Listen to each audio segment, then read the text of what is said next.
One of the things that was important to my husband and I as we were going through the hockey experience was to teach our son a work ethic, to teach him what went into playing hockey, the amount of money, all of those things. And a great way to do that was through fundraisers, and one of them was selling chocolate-covered almonds. And oftentimes parents get busy, so it's so much easier to just buy the almonds or sell them at work. And what we wanted to do was to make him go door to door, see the work that went into it, and make him work for it.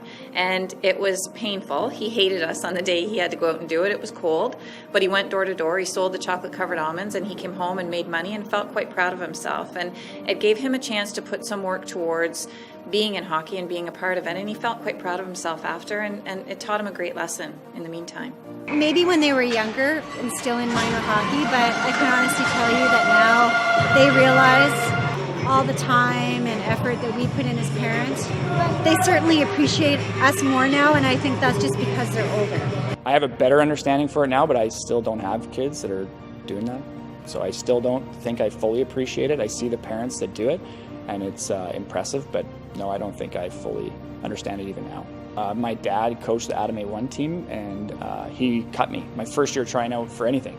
My brother was on the team, and you know, I was one of the last cuts, and I think just the way he explained it to me, that it was probably one of the best things that happened to me in hockey and life. I think that going through adversity is very important. Good people make good hockey players, right? And we try to find kids that have good values and, you know, good work ethic, commitment.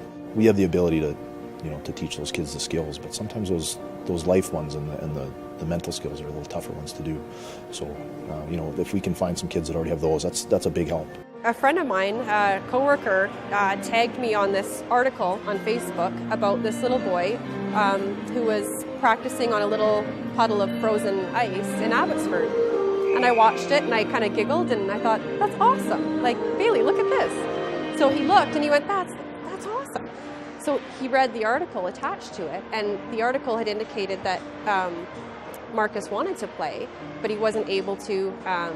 It's very costly to put your kids through hockey. He's well aware of that.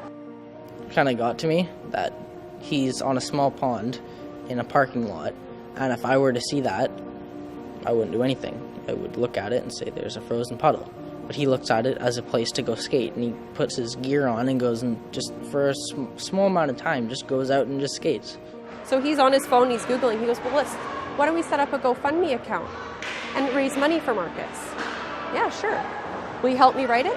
Sure I will. It's gone to Marcus's family to put him into hockey, and to Abbotsford Minor Hockey. And a lot of people have sent in old gear for Marcus, and still in good condition. Super proud of him.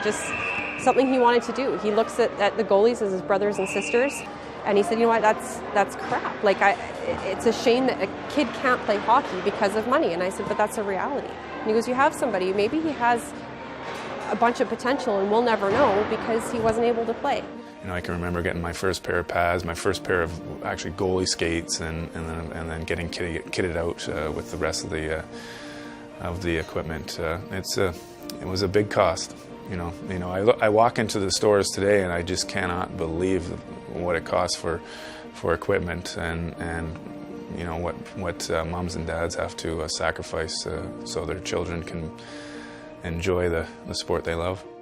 It's important for kids that are in hockey to realize that there should be no entitlement there. And in the room, a lot of the times when you have that sense of entitlement, or when your teammates have that sense of entitlement, it brings kind of a bad vibe into the room, and it's not good for anybody. So it's important to work for what you have and appreciate what your parents do for you in order for you to play hockey. On that cold day, it wasn't fun to go out and sell those chocolate-covered almonds, but at the same time, it felt good to know that I was helping my parents get me through that hockey season.